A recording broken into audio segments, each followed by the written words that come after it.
स्वागत है आप सभी का हमारे चैनल पर। पिछली वीडियो में हमने कांग्रेस वाला चैप्टर स्टार्ट किया था, उसके काफ़ी क्वेश्चंस हमने कर लिए थे।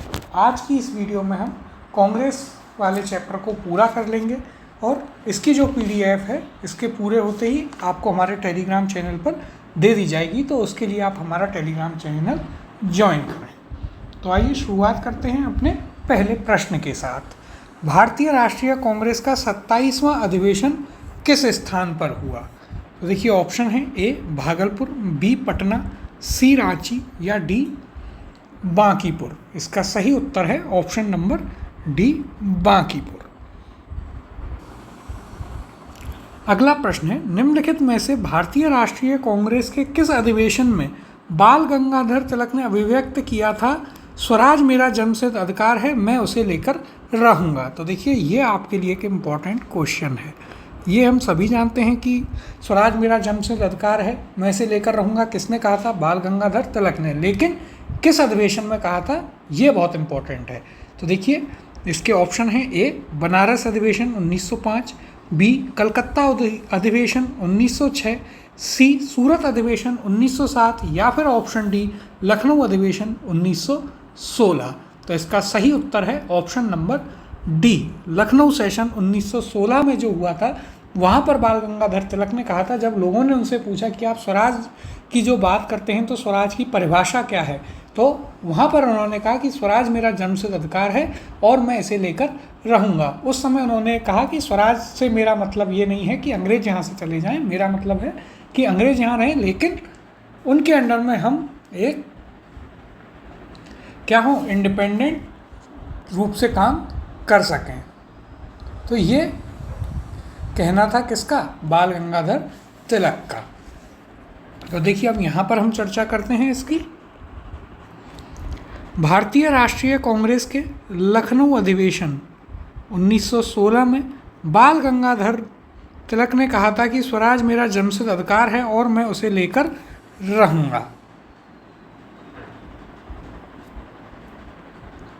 आगे देखते हैं। तो देखिए इस अधिवेशन में उग्रवादियों की पुनः कांग्रेस में वापसी हुई, यानी कि जो गरम दल था उसकी पुनः वापसी हो गई थी किसमें? कांग्रेस में। और एक समझौता मुस्लिम लीग के साथ भी हो गया था, इसलिए इसे आप लखनऊ पैक्ट के नाम से भी जानते हैं। इसके अलावा तिलक और एनी बेसेंट के प्रयासों से कांग्रेस तथा मुस्लिम लीग के बीच समझौता हुआ। यह समझौता लखनऊ समझौता या लखनऊ पैक्ट के नाम से भी, कांग्रेस लीग समझौता के नाम से भी जाना जाता है।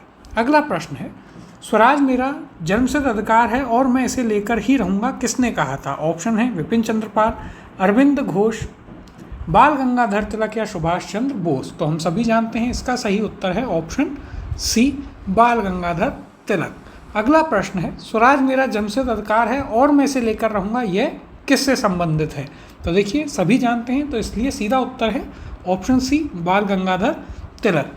अगला प्रश्न है, स्वराज मेरा जन्मसिद्ध अधिकार है, मैं इसे पाकर रहूँगा किसने कहा? तो यहाँ भी वही क्वेश्चन आपसे पूछा गया है, उत्तर होगा आपका ऑप्शन सी बाल गंगाधर तिलक। अगला प्रश्न देखते हैं,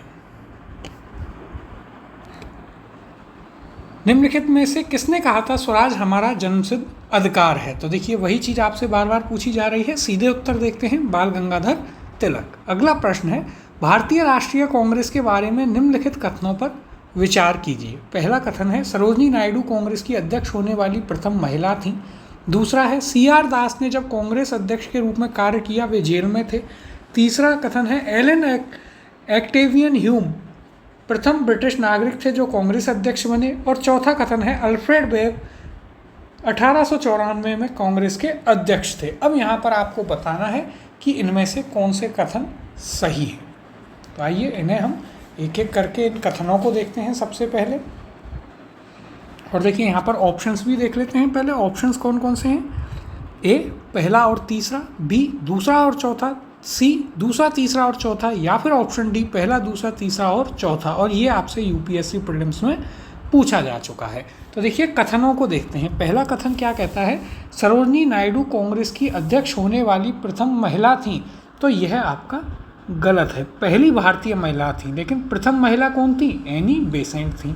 दूसरा कथन देखते हैं, CR दास जब कांग्रेस के अध्यक्ष के रूप में चुने गए या कार्य किया तब वे जेल में थे। तो यह आपका बिल्कुल सही कथन है। तो दूसरा कथन आपका सही है। जब 1922 में उन्हें नामित किया गया कि वे कांग्रेस की अध्यक्षता करेंगे, तब वे कहाँ थे? तब वे जेल में थे।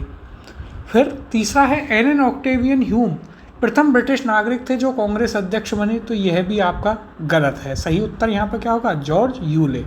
कौन बना था? तो वो बना था आपका जॉर्ज यूले।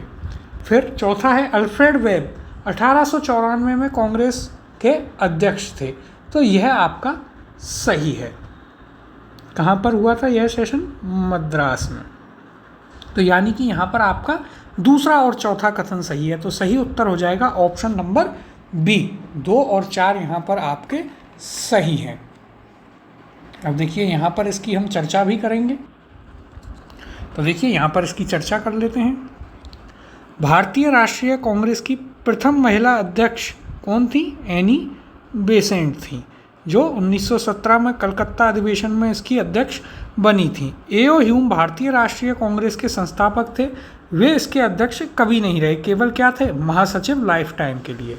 फिर देखिए सीआर दास वर्ष 1922 में गया अधिवेशन, कौन सा? गया अधिवेशन की अध्यक्षता की, जबकि 1921 के अहमदाबाद अधिवेशन में भी सीआर दास को अध्यक्ष नामित किया गया, परंतु वे कहाँ थे उस समय? जेल में थे। और इसी कारण अध्यक्षता किसने की? हकीम अजमल खां ने की, और उन्होंने जेल से ही कांग्रेस के अध्यक्ष के रूप में काम किया था। फिर देखिए आगे अल्फ्रेड वेब, ये मद्रास अधिवेशन 1894 इसमें भारतीय राष्ट्रीय कांग्रेस के अध्यक्ष चुने गए थे। तो देखिए यहाँ पर आपको ये कुछ इम्पोर्टेंट चीज़ें हैं जो याद रखनी है।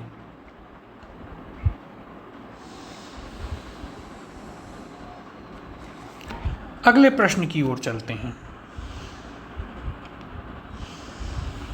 किसने कहा था कांग्रेस आंदोलन ना तो लोगों द्वारा प्रेरित था, ना ही यह उनके द्वारा सोचा या योजनाबद्ध किया गया था? ऑप्शन है इसके A Lord Dufferin, B Sir Syed Ahmad, C Lord Curzon, या फिर ऑप्शन डी लाला लाजपत राय। इसका सही उत्तर है ऑप्शन डी लाला लाजपत राय। उनका कहना था कि कांग्रेस आंदोलन ना तो लोगों द्वारा प्रेरित था और ना ही यह उनके द्वारा सोचा या योजनाबद्ध था। क्यों? क्योंकि लाला लाजपत राय जो थे वे गरम दल के नेता थे कांग्रेस में, और उनका जो वर्किंग स्टाइल था वो बिल्कुल ही अलग था, और वे हमेशा जो नरम दल था उसको इन चीज़ों के लिए काफ़ी क्रिटिसाइज़ भी किया करते थे, और उनकी पॉलिसीज़ को भीख मांगने की पॉलिसी कहा करते थे। अगला प्रश्न है किसने कहा था कांग्रेस पतन के लिए लड़खड़ा रही है? मेरी सबसे बड़ी अभिलाषा जब तक मैं भारत में हूँ कांग्रेस की शांतिपूर्ण समाप्ति में सहयोग करना है। तो देखिए ये हम आपके किस चैप्टर में कर चुके हैं? गवर्नर जनरल और वायसराय वाला जो चैप्टर था वहाँ पर हम इस पर बात कर चुके हैं। फिलहाल ऑप्शंस देखते हैं। A George Hamilton, B Lord Curzon, C Lord Dufferin, या फिर ऑप्शन डी लॉर्ड मिंटो। इसका सही उत्तर है option number B Lord Curzon. Lord Curzon जब भारत में था तब उसका ऐसा कहना था कि वो उसकी यह इच्छा है कि जिस तरीके से कांग्रेस लड़खड़ा रही है, पतन की ओर है, तो वह एक कांग्रेस की शांतिपूर्ण समाप्ति में सहयोग देकर उसे पूर्ण रूप से ख़त्म करना चाहता है। यह उसकी अभिलाषा है। ऐसा कथन किसका था? लॉर्ड कर्जन का था। क्यों? क्योंकि उस समय यदि आप देखेंगे तो भारत में क्या हो रहा था, जो कांग्रेस थी उसके सामने मुस्लिम लीग खड़ी हो गई, और इसके अलावा कांग्रेस में भी गरम दल और नरम दल जो हैं दोनों अलग हो चुके थे। तो देखिए अब अगले प्रश्न की ओर चलते हैं, क्योंकि इस पर हम काफ़ी डिस्कशन आपके गवर्नर जनरल और वायसराय वाले चैप्टर में कर चुके हैं, तो आप इसे वहाँ से भी कवर कर सकते हैं। अध्यक्षीय संबोधन के समय जिस कांग्रेस अध्यक्ष ने हिंदी भाषा के लिए रोमन लिपि लागू करने की वकालत की वे थे? ऑप्शन है आपके पास ए महात्मा गांधी, बी जवाहरलाल नेहरू, सी अबुल कलाम आज़ाद, या फिर ऑप्शन डी सुभाष चंद्र बोस। और ये आपसे यूपीएससी प्रीलिम्स में भी पूछा गया है, और एक इम्पॉर्टेंट फैक्ट भी है, याद रखना है। तो इसका सही उत्तर है option number D Subhash Chandra Bose. किसमें? तो देखिए हरिपुरा में जो सेशन हुआ था, हरिपुरा सेशन 1938 काफ़ी इम्पोर्टेंट है। प्रजामंडल आंदोलन को लेकर भी तो जो राजस्थान हिस्ट्री जो लोग कर रहे हैं वो भी इसे कनेक्ट कर पाएंगे। और यहाँ पर आपको इंडियन हिस्ट्री के कॉन्टेक्स्ट में याद रखना है कि जब हरिपुरा सेशन के अध्यक्ष थे सुभाष चंद्र बोस, तो उन्होंने हिंदी भाषा के लिए रोमन लिपि लागू करने की वकालत कांग्रेस में की थी। अब देखिए यहाँ पर देख लेते हैं, तो अपने अध्यक्षीय संबोधन के समय सुभाष चंद्र बोस ने हिंदी भाषा के लिए रोमन लिपि लागू करने की वकालत की थी। सुभाष चंद्र बोस ने कांग्रेस के हरिपुरा अधिवेशन 1938 की अध्यक्षता की थी। इसके बाद त्रिपुरा अधिवेशन होता है 39 का, और वहाँ पर विवाद होता है, जिसके चलते सुभाष चंद्र बोस कांग्रेस छोड़कर चल जाते हैं और फॉरवर्ड ब्लॉक बना लेते हैं। ये चर्चा हम आगे करेंगे, और सब्जेक्ट की क्लास होगी तब काफ़ी डिटेल में इसके पीछे की जो कहानी है उस पर भी बात करेंगे। अगला प्रश्न है, भारत के स्वातंत्र्य प्राप्ति के बाद निम्नलिखित में से किसने सुझाव दिया था कि भारतीय राष्ट्रीय कांग्रेस को समाप्त कर दिया जाए? अब देखिए ये भी आपके लिए एक इम्पॉर्टेंट क्वेश्चन और इम्पॉर्टेंट फैक्ट बनता है। ऑप्शन है ए सी राजगोपालाचारी, बी आचार्य कृपलानी, सी महात्मा गांधी, या फिर ऑप्शन डी जयप्रकाश नारायण। और यूपीएससी और अदर स्टेट सर्विसेज में भी कई बार पूछा जा चुका है। तो इसका सही उत्तर है option number C Mahatma Gandhi. Mahatma Gandhi का कहना था कि कांग्रेस जिस पर्पज के लिए बनाई गई थी वो पर्पज अब पूरा हो चुका है, तो आज़ादी के बाद कांग्रेस को समाप्त कर देना चाहिए। तो ये आपको यहाँ पर याद रखना है। किसने कहा था कांग्रेस समाप्ति के लिए आज़ादी के बाद? महात्मा गांधी ने। अगला प्रश्न देखते हैं, अमृतसर के भारतीय राष्ट्रीय कांग्रेस अधिवेशन 1919 के प्रस्ताव के अनुसार महात्मा गांधी द्वारा कांग्रेस का नया संविधान लिखने हेतु निम्नलिखित में से किन्हें उनके सहयोग हेतु चुना गया? तो देखिए नाम दिए गए हैं, 1 बाल गंगाधर तिलक, 2 NC केलकर, 3 CR दास, 4 IB सेन। नीचे दिए हुए कूट से सही उत्तर का चयन कीजिए। और ये देखिए यह भी आपके लिए बहुत इंपॉर्टेंट क्वेश्चन है, ये आपसे पूछा जा सकता है। ऑप्शन है इसके ए 2 एवं 4, बी 1 एवं 2, सी 3 एवं 4, या फिर डी 1 एवं 3। तो देखिए यहाँ पर यदि हम इनमें नाम देखें तो बाल गंगाधर तिलक उसमें नहीं थे, NC केलकर थे, इसके अलावा CR दास भी नहीं थे, IB सेन थे। तो यहाँ पर आपको याद रखना है सही उत्तर क्या होगा? सही उत्तर होगा आपका ऑप्शन नंबर ए 2 और 4। अब देखिए यहाँ पर हम इसकी चर्चा करते हैं। कांग्रेस के संविधान लिखने हेतु महात्मा गांधी, बाल गंगाधर तिलक एवं CR दास का सहयोग चाहते थे, किंतु कार्यविधि के कारण ये उपलब्ध नहीं हो सके।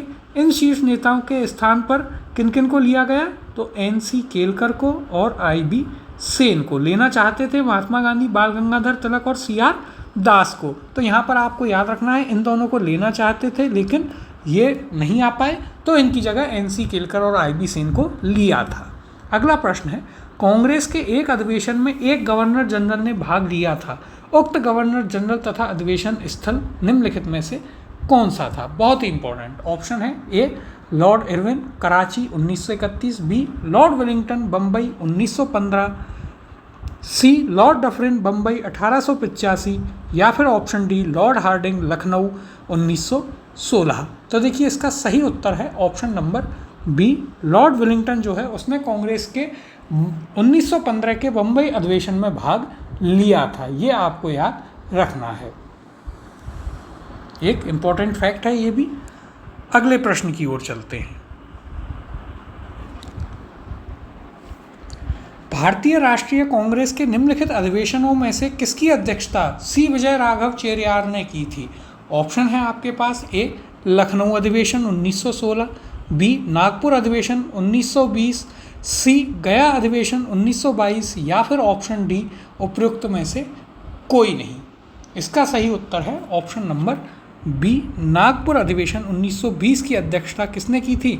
सी विजय राघव चेरियार ने। अब देखिए यहाँ पर हम बात करते हैं सी विजय राघव चेरियार की। तो इन्होंने भारतीय राष्ट्रीय कांग्रेस के नागपुर अधिवेशन 1920 की अध्यक्षता की थी। लखनऊ अधिवेशन 1916 किसने? अंबिकाचरण मजूमदार ने किया। फिर गया अधिवेशन के बारे में हम बात कर चुके थे, चित्तरंजन दास। और फिर आपका बचता है कौन सा? नागपुर अधिवेशन। तो इसकी अध्यक्षता किसने की? सी विजय राघव चेरियार ने। अगला प्रश्न है, निम्नलिखित में से किस अधिवेशन में कांग्रेस ने पहली बार भारतीय रियासतों के प्रति अपनी नीति घोषित की थी? ऑप्शन है आपके पास, ए नागपुर अधिवेशन में, बी गया अधिवेशन में, सी कलकत्ता अधिवेशन में, या फिर ऑप्शन डी लखनऊ अधिवेशन में। इसका सही उत्तर है ऑप्शन नंबर ए नागपुर अधिवेशन। कब? जो 1920 का नागपुर अधिवेशन था, उसमें कांग्रेस ने पहली बार भारतीय रियासतों के प्रति अपनी जो पॉलिसी थी, नीति थी, वो घोषित की थी। और उसमें क्या कहा था? तो उसमें कहा था कि वो शासकों से मांग करते हैं कि वहाँ पर क्या हो, एक पूर्ण उत्तरदायी सरकार यानी कि रेस्पॉन्सिबल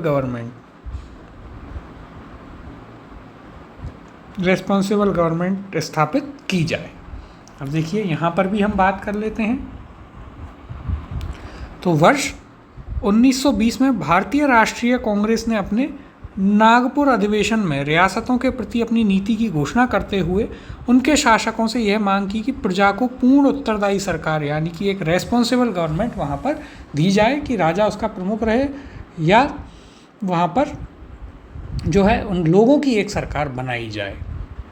अगला प्रश्न है, निम्नलिखित कथनों में से कौन सा या कौन से सत्य हैं? ऑप्शन है आपके पास, ए कांग्रेस के नागपुर सत्र 1920 के पश्चात प्रांतीय कांग्रेस समितियों का गठन भाषाई आधार पर किया गया, बी वर्ष 1948 में कांग्रेस ने भाषाई आधार पर प्रांतों के गठन की मांग को अस्वीकार कर दिया,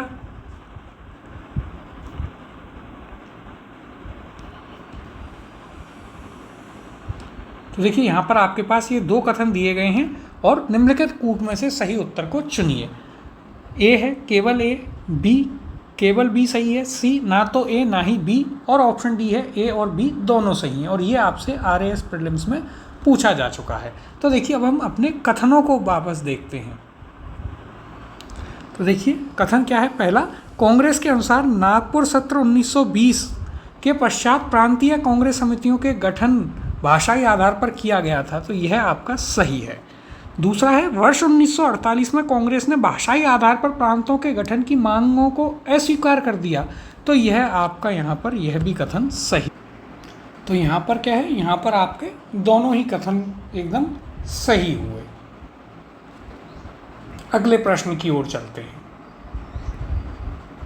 1922 में गया के इंडियन नेशनल कांग्रेस के अधिवेशन के अध्यक्ष कौन थे? ऑप्शन है आपके पास, ए चित्तरंजन दास, बी SN बनर्जी, सी डॉक्टर राजेंद्र प्रसाद, या फिर ऑप्शन डी हकीम अजमल खान। इसका सही उत्तर है option number A Chittaranjan Das इसके अध्यक्ष थे। अब देखिए यहाँ पर यदि हम बात करें तो वर्ष 1922 में जेल से छूटने के बाद चित्तरंजन दास को गया में कांग्रेस सम्मेलन का निर्वाचित अध्यक्ष घोषित किया गया। असहयोग आंदोलन की समाप्ति के बाद देशबंधु ने सभा प्रवेश कार्यक्रम के जरिए जैसे सभाओं के भीतर से असहयोग भारतीय राजनीति को नया आयाम देने का प्रयास किया, परंतु सी राजगोपालाचारी, वल्लभ भाई पटेल, डॉक्टर राजेंद्र प्रसाद, NG रंगा आयंगर आदि नेताओं ने परिषद में प्रवेश करने की नीति का विरोध किया।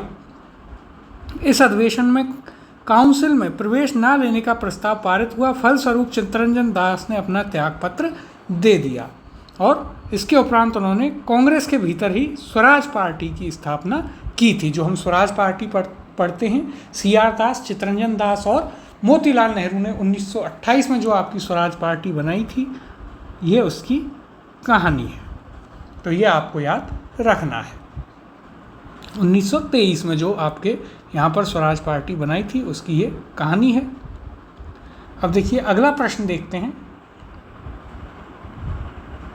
भारतीय राष्ट्रीय कांग्रेस के 1922 में आयोजित गया अधिवेशन के अध्यक्ष कौन थे? ऑप्शन है, ए चित्तरंजन दास, बी हकीम अजमल खां, सी महात्मा गांधी, या फिर डी मौलाना अबुल कलाम आज़ाद। इसका सही उत्तर है option number A Chittaranjan Das. अगला प्रश्न है, निम्नलिखित में से किसने अखिल भारतीय हरिजन सेवक संघ की स्थापना 1932 में की थी? अखिल भारतीय हरिजन सेवक संघ की स्थापना 1932 में किसने की? ऑप्शन है आपके पास, A BG Gokhale, B MK Gandhi, C BR Ambedkar, या फिर ऑप्शन डी उपयुक्त में से कोई नहीं। तो देखिए इसका सही उत्तर क्या होगा? ये हम पहले भी कर चुके हैं। इसका सही उत्तर होगा आपका option number B Mahatma Gandhi. अगले प्रश्न की ओर चलते हैं।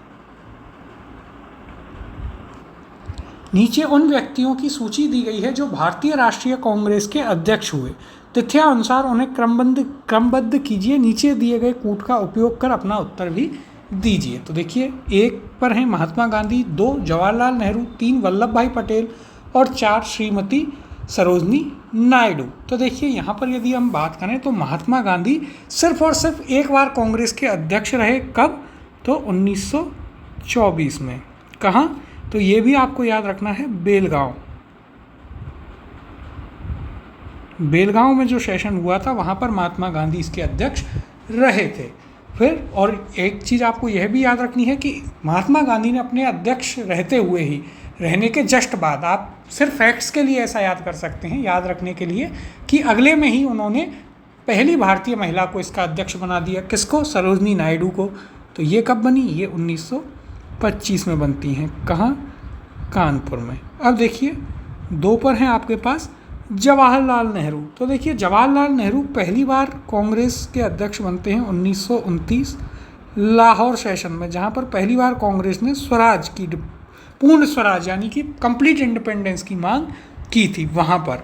इसके अलावा यदि हम बात करें तो देखिए, 1929 लाहौर और 1936 में भी अध्यक्षता करते हैं। वल्लभ भाई पटेल तो आप ऐसे इन्हें याद रख सकते हैं कि जब 29 में जवाहरलाल नेहरू हो गए तो उनके दोस्त उनके पीछे पीछे कब बने? तो वे बनते हैं आपके 31 में। और वे लाहौर में बने जवाहरलाल नेहरू, तो वल्लभ भाई पटेल मिलती जुलती जगह कराची, दोनों पाकिस्तान में जहाँ हैं वहाँ पर बने। तो ये भी आपको इस प्रकार से आप याद रख सकते हैं। तो देखिए, सबसे पहले 1 नंबर पर महात्मा गांधी आएंगे, 2 पर सरोजनी नायडू आएंगी, 3 पर जवाहरलाल नेहरू और 4 पर वल्लभ भाई पटेल। यानी कि क्या हमारे पास कूट रहेगा? तो देखिए, हमारा कूट बनता है 1 4 2 3। तो देखिए, यह आपको मिलता है ऑप्शन नंबर सी, 1 4 2 3 इसका सही उत्तर होगा। अब देखिए, यहाँ पर यदि हम बात करें तो देखिए, महात्मा गांधी ये केवल एक बार, कब? 1924 बेलगांव अधिवेशन में अध्यक्ष रहे। फिर इन्होंने जस्ट अपने बाद किसको बनाया? पहली भारतीय महिला सरोजनी नायडू, 1925। कहाँ पर? कानपुर में। फिर देखिए, आगे यदि हम बात करें तो जवाहरलाल नेहरू, तो नेहरू जी बने आपके 1929 में। कहाँ? लाहौर में। और 1936 में कहाँ? आपके लखनऊ, और 1936 में फैजपुर। और सरदार पटेल की यदि हम बात करें तो 31 में कहाँ? तो कराची अधिवेशन में। ये आपको कुछ फैक्ट्स यहाँ पर याद रखने हैं। अगला प्रश्न, भारतीय राष्ट्रीय कांग्रेस के 1924 के अधिवेशन में महात्मा गांधी द्वारा मात्र एक बार अध्यक्षता की गई। यह अधिवेशन कहाँ हुआ था?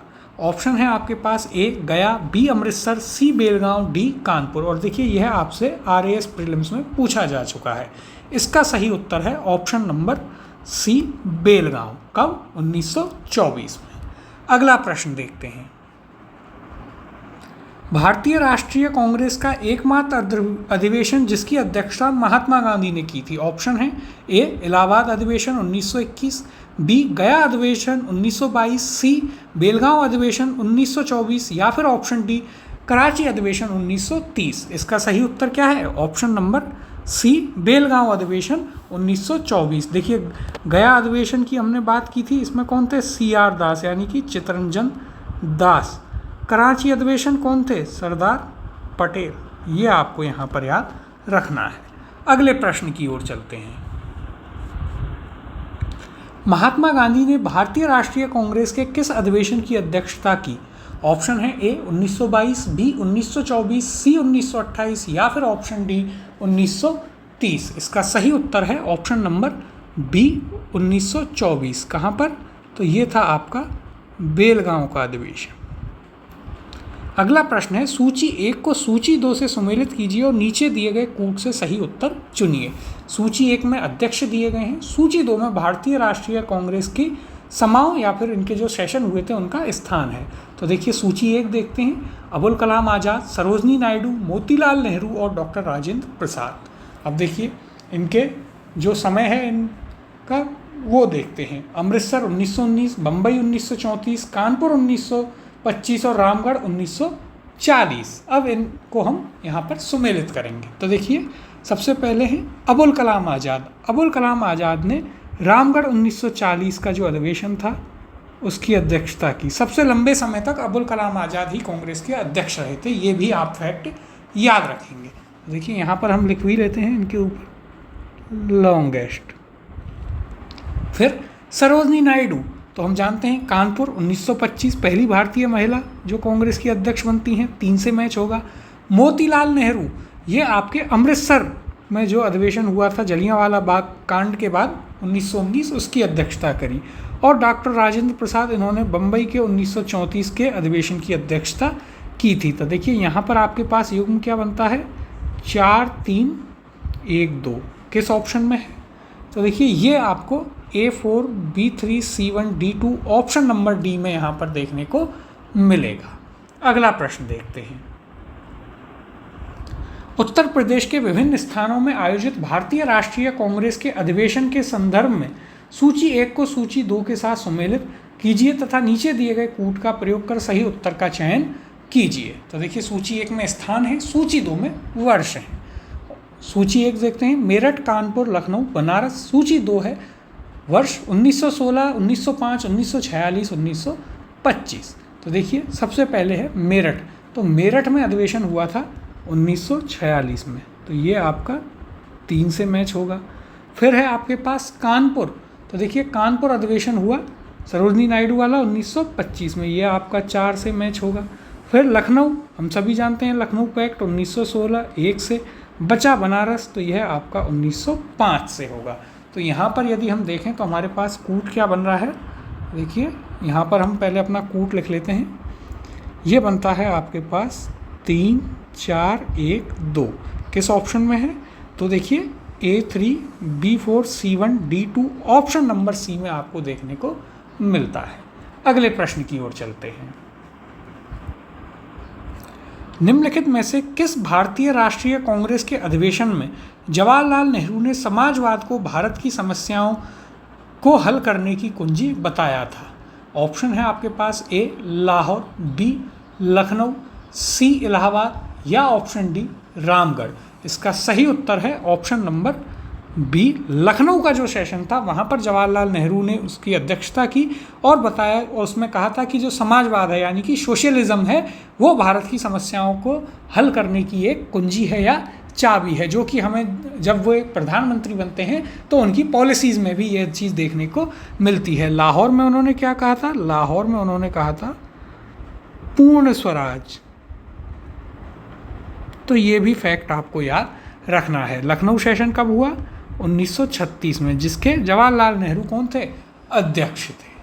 अब देखिए यहाँ पर यदि हम बात करें तो वर्ष 1936 में कांग्रेस के लखनऊ अधिवेशन में जवाहरलाल नेहरू जी ने समाजवाद को भारत की समस्याओं को हल करने की कुंजी बताया। उनका क्या कहना था कि मैं समाजवाद के अलावा ऐसा कोई दूसरा रास्ता नहीं देखता जो भारत के लोगों को गरीबी, बेकारी और गुलामी से मुक्ति दिला सके। अगला प्रश्न देखते हैं। वर्ष 1938 के भारतीय राष्ट्रीय कांग्रेस के हरिपुरा अधिवेशन की अध्यक्षता किसने की। ऑप्शन है ए अबुल कलाम आज़ाद, बी JB कृपलानी, सी राजेंद्र प्रसाद या फिर ऑप्शन डी सुभाष चंद्र बोस। इसका सही उत्तर है option number D, Subhash Chandra Bose ने 1938 का जो हरिपुरा सेशन था उसकी अध्यक्षता की थी। ये आपको याद रखना है। अब यदि देखिए हम यहाँ पर देखें तो अबुल कलाम आज़ाद आपके 1940 से 1946 तक लॉन्गेस्ट टर्म के लिए कांग्रेस के प्रेसिडेंट रहे हैं। फिर देखिए JB कृपलानी, तो ये आपको याद रखना है, ये 1946 में रहे। जब भारत आज़ाद हुआ तो JB कृपलानी ही उसके कांग्रेस के अध्यक्ष थे, इंपॉर्टेंट फैक्ट है। और राजेंद्र प्रसाद, डॉक्टर राजेंद्र प्रसाद जो हैं वे 1934 में क्या रहते हैं, कांग्रेस के अध्यक्ष। सुभाष चंद्र बोस 1938 के हरिपुरा सेशन के अध्यक्ष हैं और आगे वो त्रिपुरी सेशन जो हुआ था 1931 का, वहाँ पर भी अध्यक्ष के लिए चुनाव लड़े थे, जीत भी गए थे, लेकिन वहाँ पर जो एक पूरी घटना हुई उसका जिक्र हम बाद में करेंगे।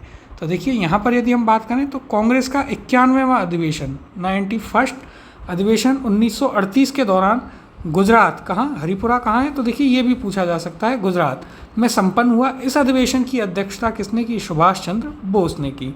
इस अधिवेशन में राष्ट्रीय नियोजन समिति का गठन किया गया तथा पंडित जवाहरलाल नेहरू को इसका अध्यक्ष बनाया गया था। देखिए राष्ट्रीय नियोजन समिति बनाई गई जिसके अध्यक्ष कौन थे, पंडित जवाहरलाल नेहरू। और देखिए एक चीज़ थी कि जो नेहरू जी और सुभाष चंद्र बोस थे उन दोनों में बहुत ही गहरी मित्रता भी थी। जब आप हिस्ट्री पढ़ेंगे तो आपको पता लगेगा 31 में जब आप देखेंगे 39 में जब जो त्रिपुरी सेशन होता है 39 का, वहाँ पर जब कांग्रेस को छोड़कर सुभाष चंद्र बोस चले जाते हैं तो वहाँ के बाद से गांधी जी और नेहरू इन दोनों में भी काफ़ी जो है आपस में मतभेद होने लग जाते हैं, डिफरेंसेस आ जाते हैं। ये यदि आप हिस्ट्री को डीप में पढ़ेंगे तब ये चीज़ आपको पता चलेगी। खैर यहाँ पर देखते हैं तो देखिए राजेंद्र प्रसाद जो हैं 1934 में कांग्रेस के अध्यक्ष चुन लिए जाते हैं और 1940 से 1946 तक अबुल कलाम आज़ाद कांग्रेस के अध्यक्ष रहते हैं सबसे लंबे समय तक। और आचार्य JB कृपलानी जो हैं 1946 में मेरठ सेशन में अध्यक्ष बनते हैं। अगले प्रश्न की ओर चलते हैं अब। वर्ष 1938 के लिए भारतीय राष्ट्रीय कांग्रेस का अध्यक्ष किसे चुना गया? ऑप्शन है ए जवाहरलाल नेहरू, बी सुभाष चंद्र बोस, सी अबुल कलाम आज़ाद और ऑप्शन डी वल्लभ भाई पटेल। तो इसका सही उत्तर है option number B Subhash Chandra Bose. 1938 के हरिपुरा सेशन के क्या बनते हैं? अध्यक्ष। और इसमें किसका गठन करते हैं? याद रखना है तो राष्ट्रीय नियोजन समिति, यानी कि राष्ट्रीय नियोजन समिति यानी कि नेशनल प्लानिंग कमीशन, राष्ट्रीय नियोजन समिति यानी कि याद रखना है आपको नेशनल प्लानिंग कमेटी। और इसका अध्यक्ष किसे बनाते हैं? अध्यक्ष बनाते हैं जवाहरलाल नेहरू को। ये भी आपको याद रखना है, अध्यक्ष कौन होते हैं उसके? जवाहरलाल नेहरू। एक इम्पॉर्टेंट फैक्ट है, याद आपको रखना है। अगला प्रश्न है, इनमें से कौन सबसे कम आयु में भारतीय राष्ट्रीय कांग्रेस का अध्यक्ष बनने वाला व्यक्ति था? ऑप्शन है इसके ए जवाहरलाल नेहरू, बी अबुल कलाम आज़ाद, सी आनंद मोहन बोस या फिर ऑप्शन डी भूपेंद्र नाथ बोस। इसका सही उत्तर है option number B Abul Kalam Azad जो हैं वे सबसे कम उम्र के व्यक्ति थे जो कांग्रेस के अध्यक्ष बने। इंपॉर्टेंट फैक्ट है। और सबसे लंबे समय तक भी अध्यक्ष कौन रहे हैं? अबुल कलाम आज़ाद रहे हैं। तो देखिए यहाँ पर यदि हम बात करें तो कब कब वे अध्यक्ष बने, तो देखिए सबसे पहले 1923 में आपका जो दिल्ली सेशन होता है, दिल्ली अधिवेशन होता है, उसकी अध्यक्षता करते हैं। इसके बाद में उन्हें 1940 से 1946 तक अध्यक्ष बनाए रखा जाता है। तो देखिए यहाँ पर यदि हम बात करें तो मौलाना अबुल कलाम आज़ाद वर्ष 1923 में दिल्ली में आयोजित भारतीय राष्ट्रीय कांग्रेस के विशेष सत्र के अध्यक्ष बनाए गए। वे भारतीय राष्ट्रीय कांग्रेस का अध्यक्ष पद धारण करने वाले सबसे कम उम्र के व्यक्ति थे।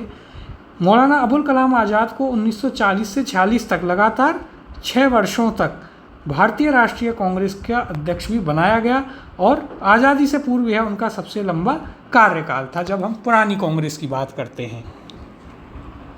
और देखिए आगे यहाँ पर जैसे जवाहरलाल नेहरू, तो इनका कब था? 1929 में पहली बार बनते हैं। इसके अलावा 36 में भी बनते हैं। फिर देखिए आनंद मोहन बोस की यदि हम बात करें तो 1898 में कांग्रेस के मद्रास अधिवेशन में, और भूपेंद्र नाथ बोस 1914 कांग्रेस के मद्रास अधिवेशन के अध्यक्ष बनते हैं। ये फैक्ट्स भी आपको साथ में यहाँ पर याद रखने हैं। तो देखिए मेन चीज़ क्या है, मौलाना अबुल कलाम आज़ाद के बारे में आपको याद रखना है कि वे कांग्रेस के सबसे कम उम्र के अध्यक्ष बने और सबसे लंबे समय तक बने। कितने वर्ष तक?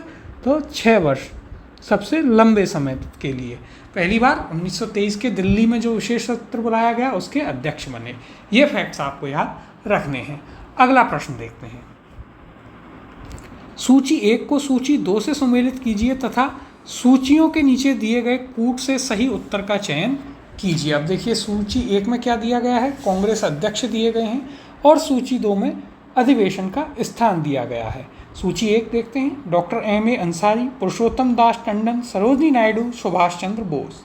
अधिवेशन स्थान हरिपुरा, कानपुर, मद्रास, नासिक। तो देखिए सबसे पहले आप वो कर लीजिए जो यहाँ पर आपको आते हैं। जैसे सुभाष चंद्र बोस आपको पता है, हरिपुरा सेशन, डी 1 से मैच हो जाएगा। सरोजनी नायडू आप जानते हैं, कानपुर सेशन।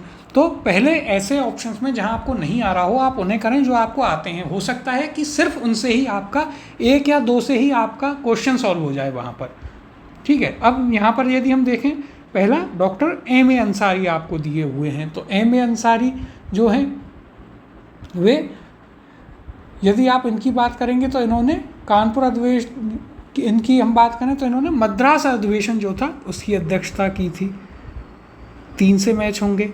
और पुरुषोत्तम दास टंडन आपके 4 से मैच होंगे। M.A. अंसारी ने आपका 1927 का जो मद्रास सेशन था, कब, 1927, तब इसकी अध्यक्षता की थी। कूट क्या बना आपका देखिए, तो A का है 3, B आपके पास बनता है 4, C2 D1। यहाँ पर देखें तो देखिए A3 B4 C2 D1, option number C यहाँ पर सही उत्तर होगा। अब देखिए आपको कौन कौन से आते थे, तो C और D, 2 और 1, सिर्फ एक ही में है। तो यहाँ से भी आप डायरेक्ट क्वेश्चन को कर सकते थे। तो यदि कोई ऐसा क्वेश्चन हो जिसमें आपको नहीं पता है, तब भी आप आराम से जो चीज़ आपको आती है उसे देखें और ऑप्शंस में उसे ढूंढने की कोशिश करें। यदि वो आपको मिल जाती है तो आपका क्वेश्चन सीधे सीधे वहीं से भी सॉल्व हो सकता है। इसे देखकर घबराना नहीं है। अगले प्रश्न की ओर चलते हैं। देखिए यहाँ पर भी यदि हम चर्चा करें तो हरिपुरा कांग्रेस सेशन कब हुआ, 1938, अध्यक्षता सुभाष चंद्र बोस ने की। फिर नासिक अधिवेशन कब हुआ, 1950, अध्यक्षता कौन करते हैं, पुरुषोत्तम दास टंडन। फिर मद्रास अधिवेशन 1927, इसकी अध्यक्षता डॉक्टर M.A. अंसारी, जो हमने आपको बताया। और कानपुर अधिवेशन हम पढ़ ही चुके हैं, 1925, सरोजनी नायडू ने किया। अगले प्रश्न की ओर चलते हैं। निम्नलिखित में से कौन लगातार 6 वर्ष तक भारतीय राष्ट्रीय कांग्रेस का अध्यक्ष था। ऑप्शन है आपके पास, A Jawaharlal Nehru, B Abul Kalam Azad, C Gopal Krishna Gokhale, या फिर ऑप्शन D दादा भाई नेहरू। तो देखिए इसकी भी चर्चा हम पूर्व में कर चुके हैं। सही उत्तर क्या है, ऑप्शन B अबुल कलाम आज़ाद। कब, तो देखिए 1940 से 46, इससे पहले 1923 का जो दिल्ली में विशेष सत्र था उसकी भी अध्यक्षता की थी। सबसे कम उम्र में अध्यक्ष बने और सबसे लंबे वो कार्यकाल यानी कि 6 वर्ष तक आज़ादी से भी इसके अध्यक्ष रहे हैं। तो देखिए यहाँ पर यदि हम बात करें तो अबुल कलाम आज़ाद वर्ष 1940 से 46 तक लगातार 6 वर्षों तक भारतीय राष्ट्रीय कांग्रेस के अध्यक्ष थे। आज़ादी के पूर्व यह सबसे लंबा कार्यकाल था।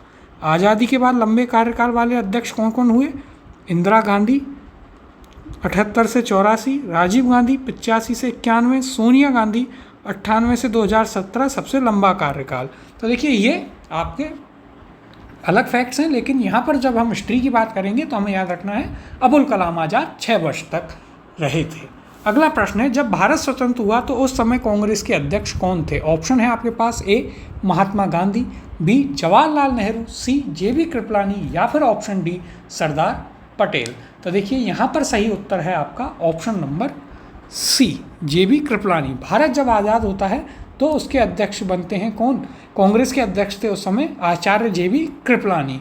कब बने, तो ये बनते हैं आपके 1946 में। किस अधिवेशन में, तो मेरठ जो अधिवेशन होता है उसमें। 40 से 46 तक कौन, मौलाना अबुल कलाम आज़ाद, और देश आज़ाद हुआ उस समय JB कृपलानी 1946 मेरठ अधिवेशन में उसके अध्यक्ष बनते हैं। अब देखिए यहाँ पर यदि हम चर्चा करें तो जब भारत स्वतंत्र हुआ उस समय कांग्रेस के अध्यक्ष कौन थे, JB कृपलानी। उन्हें कांग्रेस के 54वें अधिवेशन मेरठ अधिवेशन जो है उसका अध्यक्ष चुना गया था। वे आज़ादी के समय भी अध्यक्ष रहे। कांग्रेस के 55वें 1948 में कहाँ, जयपुर, उसकी अध्यक्षता किसने की, डॉक्टर पत्ताभी सीतारमैया। महात्मा गांधी ने बेलगांव सिर्फ एक बार 24 में। जवाहरलाल नेहरू ने लाहौर, लखनऊ, फैजपुर 29, 36 और 36 में। सरदार पटेल कराची 1931 इनकी अध्यक्षता की थी। तो देखिए महात्मा गांधी हमें पता है 1924 बेलगावी, जवाहरलाल नेहरू सबसे पहले 1929 लाहौर, 1936 फैजपुर 1936, लखनऊ सरदार पटेल 1931, और कहाँ पर, तो करते हैं आपके कराची में। ये फैक्ट्स हमने आपको पहले भी बताए थे। अगला प्रश्न देखते हैं। भारत के विभाजन के समय भारतीय राष्ट्रीय कांग्रेस का अध्यक्ष कौन था? ऑप्शन है आपके पास ए जेबी कृपलानी, बी जवाहरलाल नेहरू, सी मौलाना अबुल कलाम आज़ाद, या फिर ऑप्शन डी सी राजगोपालाचारी। तो देखिए यहाँ पर थोड़ा सा घुमाया है। विभाजन के समय यानी कि आपके इंडिपेंडेंस स्वतंत्रता के समय कौन थे? जेबी कृपलानी। ये आपका सही उत्तर होगा। अगले प्रश्न की ओर चलते हैं। जनगण मन पहली बार किस अवसर पर गाया गया था? तो देखिए ये आपके लिए एक बहुत ही इम्पोर्टेंट फैक्ट है और इम्पोर्टेंट क्वेश्चन भी है। ऑप्शन है आपके पास ए भारतीय राष्ट्रीय कांग्रेस का अधिवेशन 1896, बी भारतीय राष्ट्रीय कांग्रेस का अधिवेशन 1905, भारतीय राष्ट्रीय कांग्रेस का अधिवेशन 1911, या फिर ऑप्शन डी भारतीय राष्ट्रीय कांग्रेस का अधिवेशन 1919। इसका सही उत्तर है ऑप्शन नंबर सी, भारतीय राष्ट्रीय कांग्रेस का अधिवेशन 1911 में जो हुआ था वहाँ पर जनगण मन पहली बार गाया गया था। ये आपको यहाँ पर याद रखना है। और कहाँ हुआ था ये अधिवेशन? तो देखिए यह हुआ था आपके कलकत्ता में। यह फैक्ट भी आपको याद रखना है। तो देखिए यहाँ पर भी हम यदि चर्चा करें तो देखिए रविन्द्रनाथ टैगोर द्वारा मूल रूप से बांग्ला में रचित और संगीतबद्ध जनगण मन के हिंदी संस्करण को संविधान सभा ने भारत के राष्ट्रगान के रूप में 24 जनवरी 1950 को अपनाया। यह भी एक फैक्ट याद रखना है। संविधान ने कब अपनाया? 24 जनवरी 1950। यह सर्वप्रथम दिसंबर 1911 में भारतीय राष्ट्रीय कांग्रेस के कलकत्ता अधिवेशन, जो कि हमने अभी आपको बताया कलकत्ता सेशन में, कब के में? 1911 के कलकत्ता अधिवेशन में से गाया गया था पहली बार। अगला प्रश्न है, भारतीय राष्ट्रीय कांग्रेस का अंतिम अधिवेशन जिसमें बाल गंगाधर तिलक ने भाग लिया था कौन सा था? ऑप्शन है ए कलकत्ता अधिवेशन 1906, बी सूरत अधिवेशन 1907, सी कलकत्ता अधिवेशन 1917, या फिर ऑप्शन डी अमृतसर अधिवेशन 1919। तो यहाँ पर आपका सही उत्तर होगा ऑप्शन नंबर डी अमृतसर अधिवेशन 1919, क्योंकि 1920 में तो बाल गंगाधर तिलक की मृत्यु हो जाती है। कब? 1 अगस्त 1920 को उनकी मृत्यु हो जाती है। जिस दिन से असहयोग आंदोलन चालू होता है वहाँ पर उनकी मृत्यु हो जाती है अंग्रेज़ों की लाठी से। तो लास्ट सेशन उनका कौन सा रहा? 1919 का। देखिए यहाँ पर भी यदि हम बात करें तो देखिए बाल गंगाधर तिलक ने अंतिम रूप से भारतीय राष्ट्रीय कांग्रेस के अमृतसर अधिवेशन 1919 में भाग लिया था। इन्होंने मॉन्ट्यूक चेम्सफोर्ड सुधारों के तहत होने वाली विधायिका के चुनाव के बहिष्कार की महात्मा गांधी की नीति नॉन कॉपरेशन की जो नीति थी उसको अपनाया। तिलक ने उत्तरदायी सहयोग रेस्पॉन्सिव कॉपरेशन की नीति को अपनाने की सलाह दी। 1 अगस्त 1920 को तिलक का देहांत हो गया था। तो ये आपके क्वेश्चन थे कांग्रेस से संबंधित। सारे क्वेश्चंस आपके हो चुके हैं। इसकी पीडीएफ आपको टेलीग्राम चैनल पर डाल दी जाएगी। करियर क्लासेस RAS नाम से जो हमारा टेलीग्राम चैनल है उसे आप ज्वाइन कर लें। वहाँ पर आपको इस टॉपिक की और जितने भी टॉपिक इससे पहले हो चुके हैं उनकी पीडीएफ वहाँ पर आपको प्रोवाइड करा दी जाएगी। अब इसके बाद हम अगली क्लास में करेंगे आपका कांग्रेस में गर्म दल और नरम दल जो थे उनके ऊपर के जो क्वेश्चंस हैं उन्हें हम अगली क्लास में करेंगे। वो आपका एक छोटा टॉपिक है तो एक ही क्लास में उसे हम लगभग पूरा कर लेंगे। तो ये थे आपके आज के प्रश्न। मिलते हैं अब अगली क्लास में नए टॉपिक के साथ।